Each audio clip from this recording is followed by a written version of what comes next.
마가복음이 기록될 당시에 그리스도인들은 엄청난 핍박 가운데 있었습니다. 그리스도인이라고 하는 이름을 갖고만 있어도 유죄 판결이 내려져 있어요.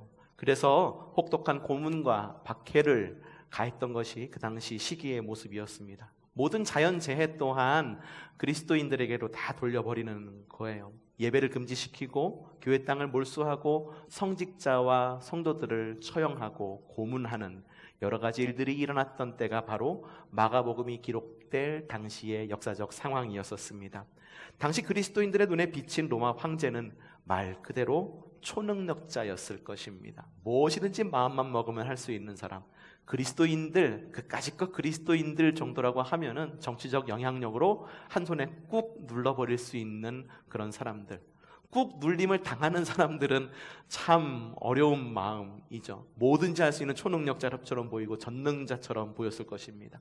로마 황제, 그리스도인들이 봤을 때, 당시 그리스도인들을 봤을 때 그의 통치가 못할 것은 아무것도 없는 것처럼 보였을 것입니다. 그런 로마 황제 앞에서 성도들은 무기력함을 느꼈을 것이고, 그런 상황 가운데 있는 성도들에게 어떤 위로와 힘을 줄 수 있을까? 그래서 마가는 박해를 받았던 그리스도인들을 위한 복음서를 기록하고 설교합니다. 예수님의 고난 그리고 예수님의 이적들을 통해서 풍진 세상을 이겨내도록 힘을 더해 줍니다. 힘을 더해줘서 그 상황을 이겨낼 수 있도록 해줍니다. 자, 오늘 말씀의 제목 여러분들 앞서서 보셨죠? 말씀의 제목이 뭐였던가요? 네, 풍진 세상을 이겨냅시다. 풍진이라고 하는 말이 무슨 말인지 여러분들 익숙하시나요? 이 말이 저는 좀 익숙하지 않았어요. 그래서 사전을 좀 들춰보니까 풍진이라는 말은 세상에서 일어나는 어지러운 일이나 시련이라는 뜻을 가지고 있는 거예요. 그러니까 풍진 세상이라고 말하는 것은 어지러운 세상, 시련이 있는 세상, 광야 가운데 있는 것만 같은 세상을 말하는 것이 바로 풍진 세상이라고 하는 거예요. 지금은 어지러운 일로 인해서 우리 모두가 어려움을 겪고 있는 시기입니다. 이 어려운 풍진 세상을 우리는 어떻게 이겨내야 할까요? 예수님은요, 베들레헴에서 태어나셨습니다. 그리고 나사렛에서 자라나셨고 가버나움을 근거지로 공생애를 이어가십니다. 뭐라고? 예수님은 갈릴리를 중심으로 공생애를 하신 건 아니야? 두 말이 같은 말이에요. 왜냐하면 갈릴리라고 하는 넓은 지역 안에 가버나움이라고 하는 도시가 있었기 때문이에요. 이 가버나움은 굉장히 사람들이 잘 사는 지역이었었어요. 여리고에 버금가는 세금이 거치는 지역이었었고요. 사람들도 굉장히 많이 모여 사는 곳이 가버나움이었었어요. 그래서 예수님께서는 사람이 많았던 그곳을 중심을 삼아서 예수님의 복음의 중심으로 삼고 그곳에서 복음 활동을 전했던 것입니다.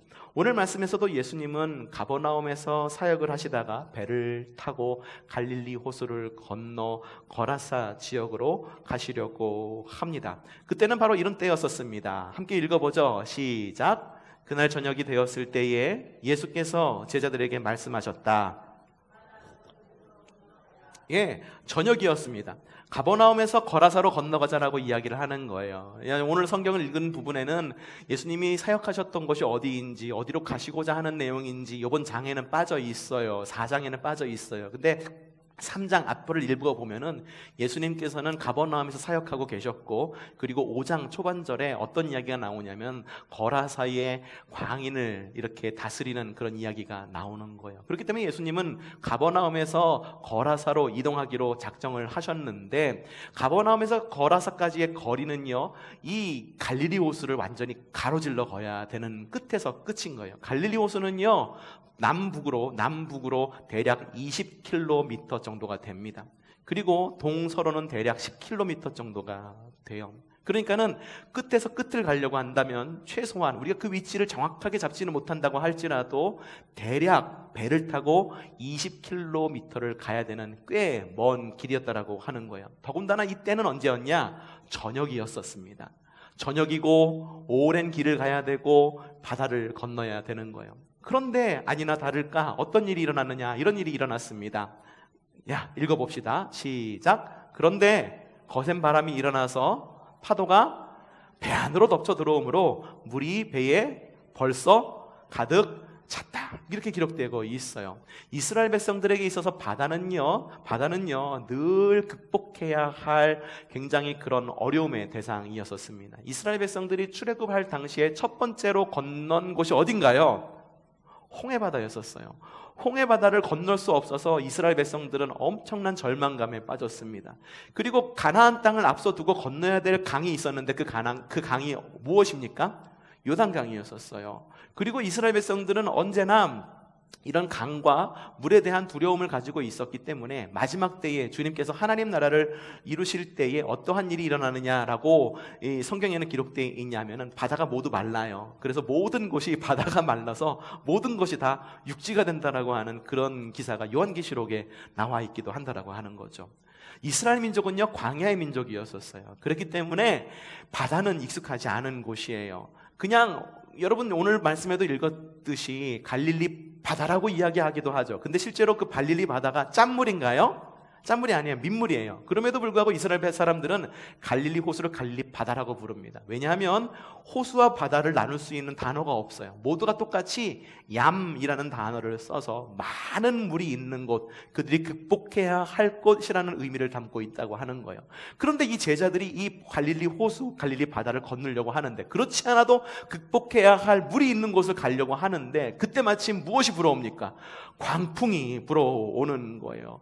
거센 바람까지 더해져서 이제 배가 풍진 바다가 되어버립니다. 여기서 풍진이라고 하는 것은 제가 바람풍차를 좀 써봤어요. 바람진 바다가 되어는 거예요. 극복해야 할 바다 가운데 바람까지 몰아칩니다. 완전히 엎침대 덮친격, 설상가상, 흉년의 윤달. 우리에게 이토록 정말 많은 이런 속담들이 있다라고 하는 것 깜짝 놀랐습니다. 제자들은요 바다와 바람 앞에서 무기력을 넘어서 엄청난 두려움에 사로잡히게 됩니다. 그래서 그들과 함께 있는 예수님에게 가서 이렇게 이야기를 합니다. 읽어보죠. 시작. 선생님, 우리가 죽게 되었는데도 아무렇지도 않으십니까? 제자들은 엄청난 두려움에 사로잡히게 됩니다. 사실 제자들뿐만이 아닙니다. 우리 역시 정체를 알 수 없는, 사실 우리의 지적 능력으로 알 수 없는 악이라고 하는 실체를 만나게 될 때에 그 실체의 실제 모습보다도 더 큰 두려움에 사로잡히는 것을 볼 수가 있습니다. 여러분 혹시 감기가 두려우십니까? 네? 감기가 두려우세요? 사실 감기를 그렇게 두려워하는 사람은 없는 것 같아요. 감기는 그냥 한번 앓고 나면 지나가는 것이라고 이야기를 합니다. 폐렴 역시 굉장히 위험합니다. 우리 연로하신 우리 성도들은 폐렴 굉장히 조심하셔야 돼요. 하지만 폐렴이라고 하는 것은 우리가 극복할 수 있는 병 가운데 하나라고 여기죠. 아이들이 자랄 때에 감기 들려서 폐렴으로 입원하는 한두 번씩은 입원하는 적이 모두에게 있어요. 물론 이래는 한 번도 없었어요. 이게 복인지 타고난 이 체력인지는 몰라도 얘는 정말 한 번도 체력 때문에 속삭인 일은 없었다니까 말이죠. 어쨌든 폐렴이나 감기 같은 거는 우리가 이미 정복되어 있는 무엇인가라고 생각이 돼요. 사실 감기는 정복되지 않았어요. 감기는 그냥 앓고 나는 거예요. 우리의 면역 체계가 그냥 이겨내는 거죠. 하지만 이번에 이런 코로나19는 어떻습니까? 우리가 처음 겪는 바이러스죠. 신종 바이러스라고 이야기합니다. 그래서 우리는 굉장한 두려움을 가지고 있어요. 알지 못해요. 아직 백신도 개발되지 않다라고 이야기를 합니다. 그래서 코로나19 바이러스라고 하는 그 실체보다도 훨씬 더 큰 두려움을 사람들이 갖고 있는 것이 현실이에요. 물론 굉장히 위험하고 굉장히 두려운 질병인 것만은 확실합니다. 하지만 실체의 모습보다도 우리가 가지고 있는 마음 가운데 있는 이 눈덩이 불어나듯이 불어나고 있는 두려움은 정말 우리가 어떻게 할 수 없을 정도로 점점 더 불어나서 실체보다도 더 큰 두려움에 사로잡히게 된다라고 하는 거죠. 제자들도 그랬어요. 그래서 그들이 한 이야기가 그거였던 거예요. 선생님, 우리가 죽게 되었는데도 아무렇지도 않으십니까? 사실 이 말은요, 예수님에 대한 불경스러운 말이죠. 왜냐하면 주님은요, 우리 모든 것에 능력 있으신 분이에요. 그리고 제자들은 이미 이 배에 오르기 전에 주님께서 행하신 많은 기적들을 이미 눈으로 목도했다라고 하는 거예요. 그런 기적들을 이미 본 제자들이 그들이 죽게 되고 여태까지 겪어보지 않았던 큰 풍랑을 겪게 되자 그들의 입 가운데 나온 것이 그거예요. 선생님, 우리가 죽게 되었는지 아무렇지도 않으십니까? 이거는 책임을 전가하는 말입니다. 그리고 원망 섞인 말입니다. 주님, 우리가 이렇게 죽게 되었는데 주님 우리 여기 놔두실 거예요? 누구 때문에 여기까지 왔는데요? 죽게 내버려 두실 거예요? 주님, 그냥 계시면 안 되시죠? 일하셔야죠? 라고 하는 원망 섞인 말이고, 모든 능력 있으신 주님에 대한 불신앙의 언어였다라고 하는 것입니다. 자, 오늘의 이야기는요, 가버나움에서 거라사로 건너가는 배에서 일어난 일입니다. 가버나움에서 거라사로 건너가는 배에서 있었던 일.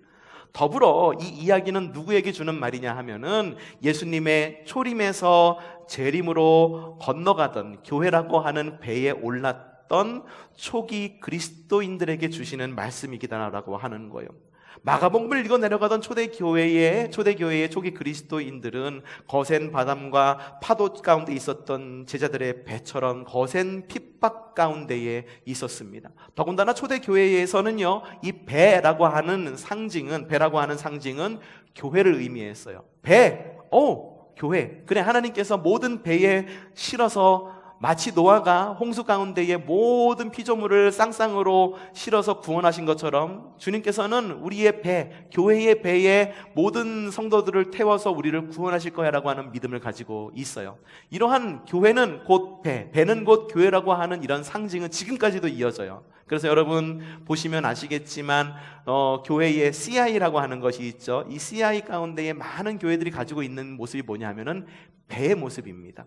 여기 저쪽 이 수도권 쪽으로 좀 더 가까이 가면 선한목자라고 하는 교회에 역시 CI도 이 배의 모습을 가지고 있고요. 가까운 우리 저기 상리교회만 하더라도 상리교회의 CI 모습은 배의 모습을 하고 있어요. 그렇기 때문에 이 초기 그리스도인들은 마가복음의 이 배 위에서 있었던 이야기를 들으면서 분명히 가버나움에서 거라사로 가던 제자들의 이야기일 뿐만 아니라 초림에서 재림으로 이어가던 배 가운데, 교회 가운데 있었던 자신의 이야기들로 분명히 그렇게 들었을 것이다라고 하는 것이에요.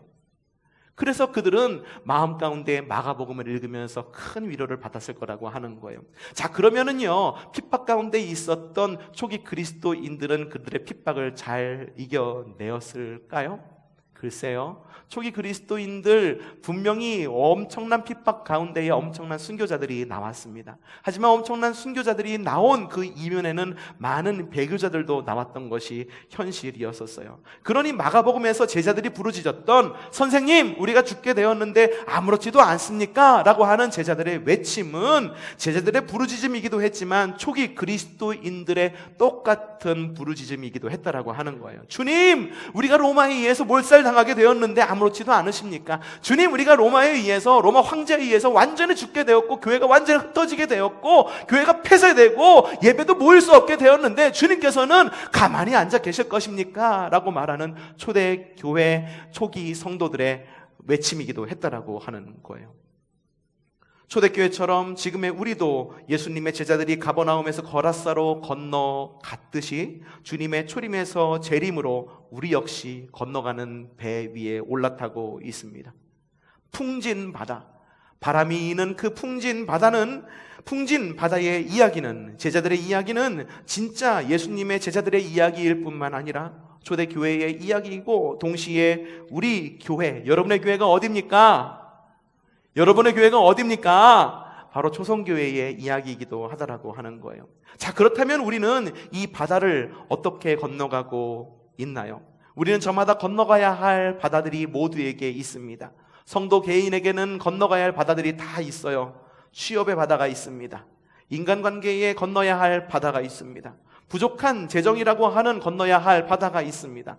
끊어야 할 습관이라고 하는 건너야 할 바다가 있습니다. 그리고 지금의 우리는 어떻습니까? 지금의 우리는 공통적으로 건너야 할 바다가 있습니다. 그 바다의 이름이 뭔지 아십니까? 코로나19의 바다입니까? 아니에요. 저는 코로나19의 바다라고 여겨지지 않습니다. 우리가 지금 공통적으로 건너야 할 바다는 바로 두려움의 바다입니다. 코로나 바이러스, 그거는 사실 두려움 자체라기보다도 두려움의 원인일 뿐입니다.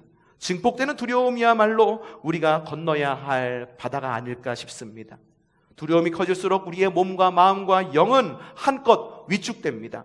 위축되어서 가만히 있고 싶어요. 그냥 집안에서 가만히 있고 싶어요. 움직이고 싶지 않아요. 사람 많은데 가고 싶지 않아요. 가서 괜히 뭐 옮을까봐 굉장히 좀 두렵습니다.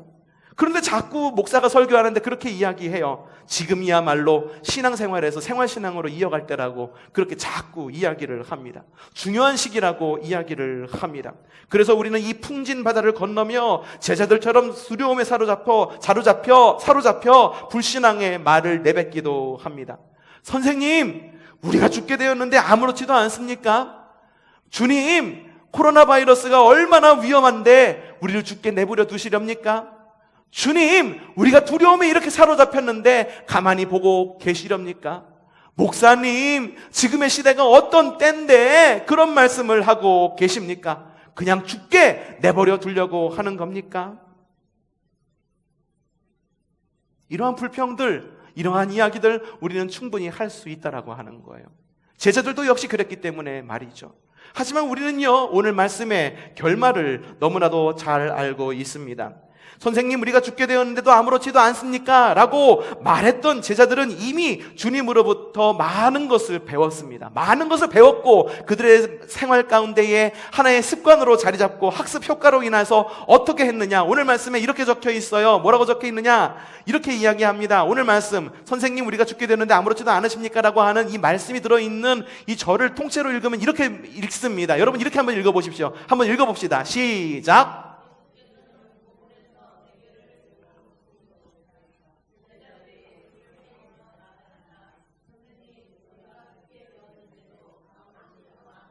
네, 제자들은 분명히 예수님께 불평 섞인 이야기를 했어요. 선생님, 우리가 죽게 되었는데도 아무렇지도 않으십니까? 라고 분명히 불평, 불만, 불신의 말을 그들의 입 가운데 뱉었어요. 하지만 제자들은 자신도 모르게 그런 불평의 말을 뱉었을지 모르지만 또 다른 자신도 모르게 주님께로부터 배운 학습된 행동 하나를 했어요. 어떤 행동을 했습니까?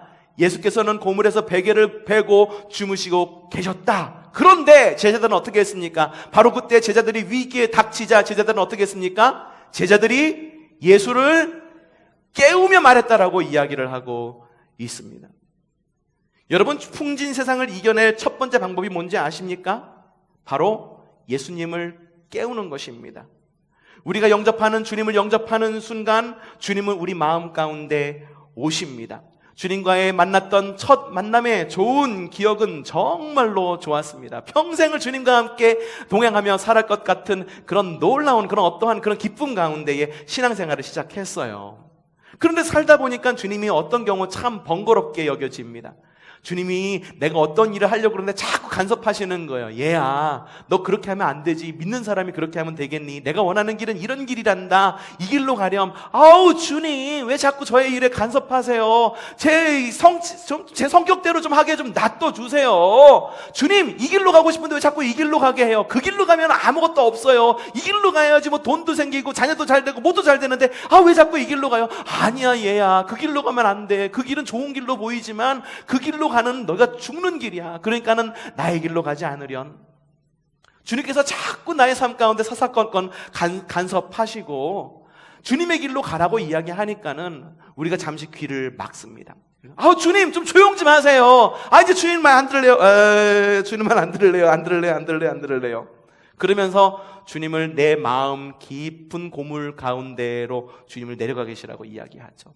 그리고 주님을 잠재웁니다. 마음에 계시지만 주님께서 분명히 내 마음 가운데 계시지만 안 계신 것처럼 살아갑니다. 그리고 주님이 내 안에 있다라고 하는 것을 까맣게 잊고 주님이 내 안에 계시다는 것을 까맣게 잊었을 뿐만 아니라 내가 누구인지에 대한 내 정체성까지도 다 잊게 됩니다. 그러다가 살다 보면 어느 순간 위기를 맞이하게 되죠. 이 위기를 맞이할 때 바로 그때 우리가 해야 될 일이 뭔지 아십니까? 네, 주님을 깨우는 일입니다. 우리는 이미 신앙 훈련으로 주님을 깨우는 법을 배웠습니다. 여러분, 어려움이 닥쳤을 때에 우리가 위기 가운데 있었을 때 우리가 할 일은 단 한 가지면 됩니다. 뭐라고요? 주님을 깨우는 일입니다. 뜨거운 기도로 주님을 깨우시기를 바랍니다. 뜨거운 찬송으로 주님을 깨우시기를 바랍니다. 세상 소리에 귀를 막고 주님의 소리에 귀를 기울이며 주님을 깨우는 여러분들 되시기를 바랍니다. 바로 그때 주님께서 깨셨을 때 어떠한 일이 일어납니까? 읽어봅시다. 시작. 예수께서 일어나 바람을 꾸짖으시고 바다더러 고요하고 잠잠하여라 하고 말씀하시니 바람이 그치고 아주 고요해졌다라고 이야기를 하고 있어요. 주님은요, 제자들을 구원하시기에 충분하신 분이십니다. 주님은요, 위기 가운데 있는, 고난 가운데에 있는 초대교회 성도들을 구원하기에 부족함이 없으신 분이십니다. 또한 그뿐만 아니라 주님은 우리를 구원하시기에 충분한 능력이 있으신 분이십니다. 그러니 잠든 내 영혼을 깨우고 내 안에 계신 주님을 깨우는 여러분들 되시기를 바랍니다. 여러분, 사실 우리는 이걸 갖다가 좀 오해하고 있어요. 어떻게 오해하고 있는지 아십니까? 주님을 깨워야 된다, 주님을 깨워야 된다라고 이야기하지만 사실 주님은 주무신 적이 한 번도 없으십니다. 늘 우리 안에 깨어 계세요. 사실 잠자는 사람이 누군지 아십니까? 내 자신인 거예요.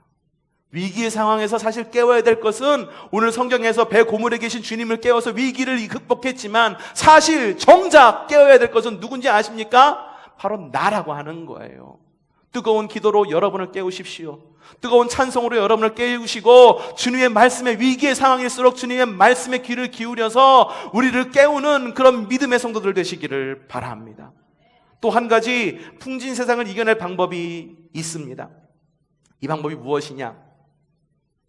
오늘 말씀을 준비하면서 옛부터 알고 있었던 찬양 한 곡이 떠올랐어요. 가사는 이래요. 이 풍진 세상을 만났으니 우리의 할 일이 무엇인가? 믿음과 소망과 사랑 중에 제일은 사랑이라. 형제여 서로 사랑하자. 우리 서로 사랑하자. 사랑의 주님 계명 지켜 힘써 사랑하자. 이 찬송 알고 계십니까? 알고 계세요? 놀랍군요. 저만 알고 있었는데 이 찬송을 미리 알고 있어요. 그런데요, 얼마 전에 제가 TV를 우연히 이렇게 돌리다가 요즘 유명하고 있는 TV 프로가 있더라고요. 시청률이 요즘에 30%가 넘는 거예요. 그것도 공중파 방송이 아니라 케이블 TV에서 30% 넘는 것은 거의 모든 전 국민이 보고 있다라고 하는 거예요. 미스터 트롯이라고 하는 프로그램을 보는데 이 찬양이 나오는 거예요. 근데 이 찬양이 나오는데 가사가 좀 달라요. 어떻게 가사가 나오느냐? 한번 이 가사를 보기 전에 우리 동영상 먼저 보고 계속 설교 말씀 진행하도록 하겠습니다.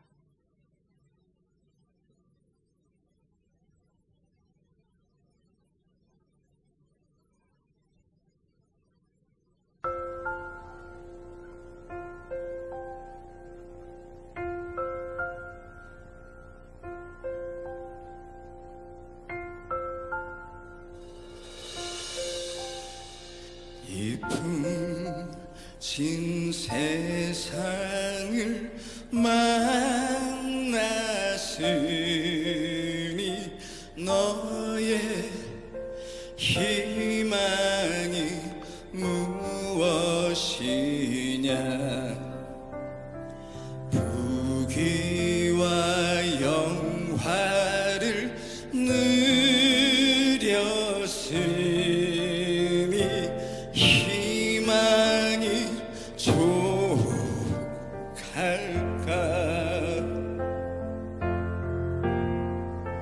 푸른 하늘 밝은 달 아래 곰곰이 생각하니 세상 만사 같은 梦중에 또다시 꿈 같도다. 이 풍진 세상을 만났으니 너의 희망이 무엇이냐?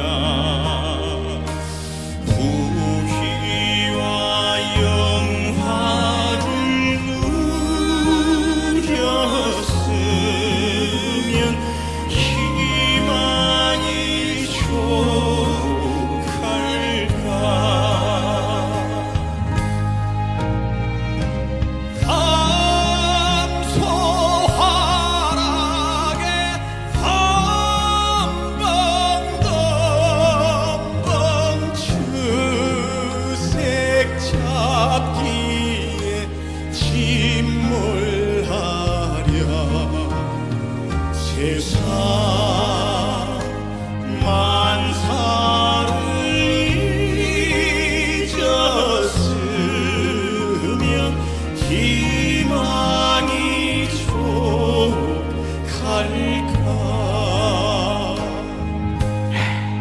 여기까지. 좀 더 보고 싶지요? 좀 더 보고 싶어도 5분이나 돼요. 5분. 5분이나 돼서 우리가 다 보지는 못하지만, 여러분, 원래 이게 지금 트로트라고 해서 이렇게 나왔는데, 원래 이 곡은요, 우리나라 곡이 아니에요. 외국 곡이에요. 외국 곡인데, 외국 곡을 좀 이렇게 댄스곡이었어요. 그래서 이 뿡 딴따란 딴딴 따란 딴딴 좀 이렇게 신나게 좀 이렇게 막 댄스하는 댄스곡이었었는데, 우리나라에 이렇게 찬양으로 들어와서 개사되어서 이렇게 불려지고, 개사되었던 그러한 곡이 다시 가요로 번안이 되어서 이렇게 불려지는 것이 바로 이 곡이에요. 한번 이 곡 한번 좀 불러보면 어떨까 싶은데, 가사 띄워줄 수 있으시죠? 지금 가사가 안 뜨고 있는 상황이에요. 네, 함께 한번 불러보죠. 이 풍진 세상을 만났으니 우리 할 일이 무엇인가? 믿음과 소망과 사랑 중에 제일은 사랑이라. 형제여 서로 사랑하자. 우리 서로 사랑하자. 사랑의 주님 계명 지켜 힘써서 사랑하자.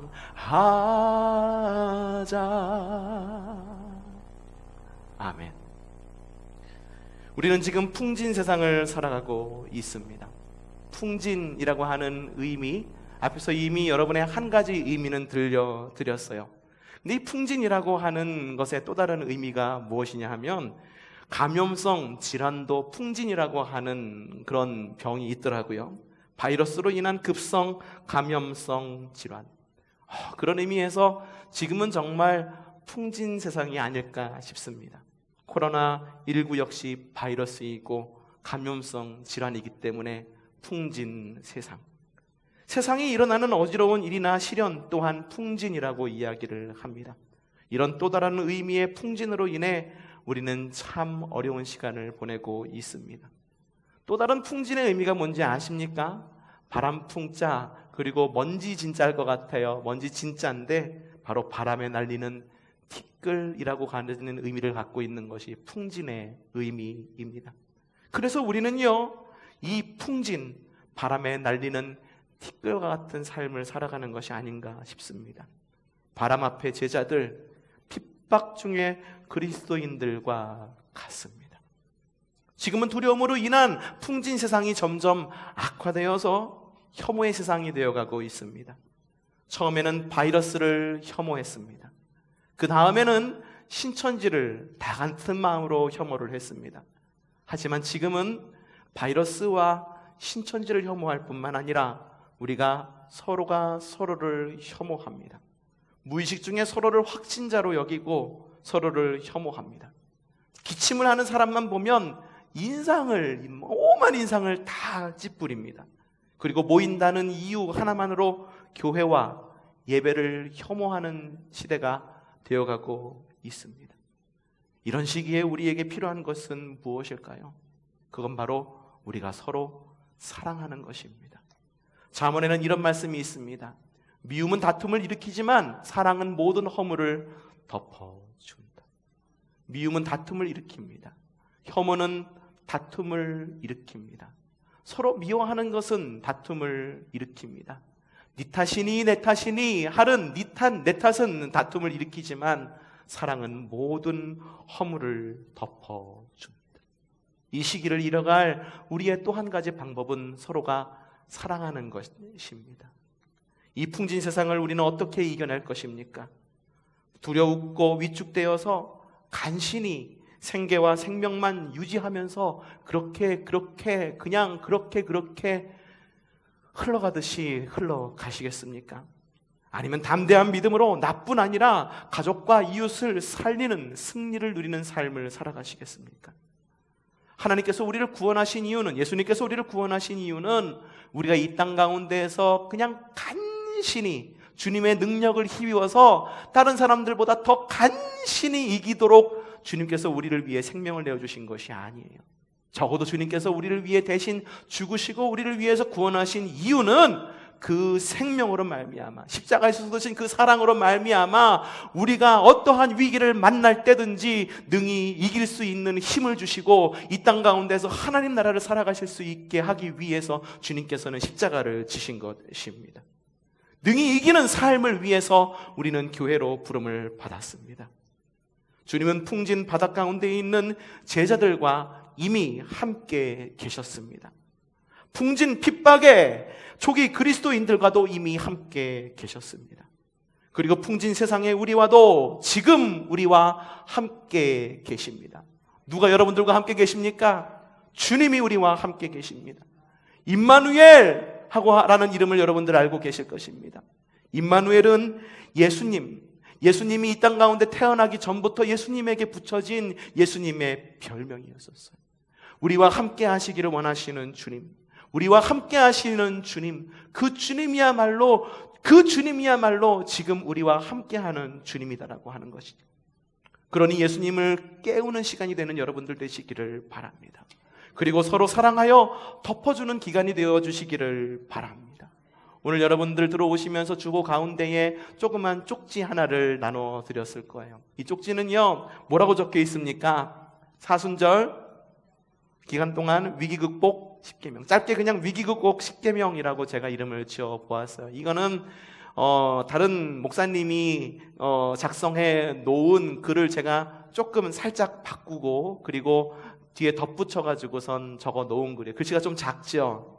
우리가 지금 이 시대를 살고 있어. 지금은 뭐 우리가 어쨌든 예방하려면 예방할 수도 있는 그런 것이지만 우리가 실제로 손도 잘 닦고 물도 많이 마시고 그런 건데 지금 또 하필이면 또 우리가 사순절의 기간을 살고 있다라고 하는 거죠. 그럼 과연 이 시기 동안에 우리는 어떠한 삶을 살아서 이 위기와 그리고 주님의 십자가의 시간을 지혜롭게 보낼 수 있을까? 제가 앞에 것을 읽으면 여러분이 앞에 것을 먼저 읽으십시오. 읽으면은 제가 뒤에 것을 읽겠습니다. 1. 손 씻기. 30초 이상 흐르는 물에 손을 씻을 때 자신의 죄도 회개하십시오. 그리고 용서하십시오. 2. 마스크하기. 내 안에서 나온 더러운 것들, 악한 생각과 더러운 생각들을 필터링하며 사십시오. 3. 침묵하기. 침이 튀도록 말을 하던 생활을 돌아보며 오로지 하나님 앞에 침묵하는 시간을 가지십시오. 그분께만 기도하십시오. 4. 충분히 안식하기. 그동안 세상에 묶여 정신없이 살았던 것을 내려놓고 주님 품 안에 쉬는 시간을 가지십시오. 5. 잘 먹기. 사순절 동안 한 끼 금식하는 분이라 할지라도 나머지 시간 인스턴트 음식을 삼가고 꼬박 밥을 챙겨 먹되 무엇보다 영의 양식인 말씀을 꼭꼭 챙겨 먹으십시오. 6. 따뜻한 물 마시기. 시냇가에 심은 나무처럼 늘 생수되신 그리스도 예수 곁에 사는 느낌으로 물을 마시되 그때마다 주님을 생각하십시오. 7. 서로 관심 갖기. 서로를 경계의 대상이 아닌 관심의 대상으로 여기고 몸이 아픈 성도와 이웃을 중보기도와 의료 물품 및 환경 제공 등으로 도와주십시오. 8. 예배 돕기. 예배를 원하지만 두려움과 격리로 위축된 성도에게 홈페이지와 유튜브에 접속하는 법을 알려주어 예배를 놓치지 않도록 도와주십시오. 9. 생활신앙인 되기. 주님이 세상을 사랑하셔서 독생자를 주셨듯 교회의 문턱을 넘는 생활신앙인으로 훈련하는 시간이 되십시오. 마지막 10. 서로 사랑하기. 십자가의 고난은 주님의 사랑이었습니다. 사랑으로 감당 못할 위기는 없음을 기억하고 가정과 직장과 사업체와 교회를 사랑하는 시간 되십시오. 무엇보다도 여러분 부탁드리고 싶은 것은 교회를 좀 사랑해 주세요.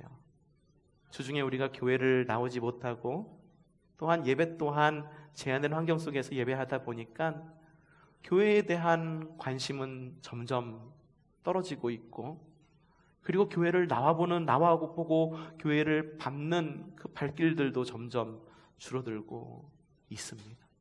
이럴 때일수록 여러분 주중에 교회에 아무도 없습니다.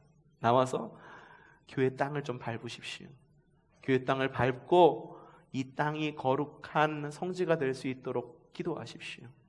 그리고 아무도 없는 기도실에서 한번 주님과 밀접한 교제의 시간을 한번 가져보시기를 바랍니다.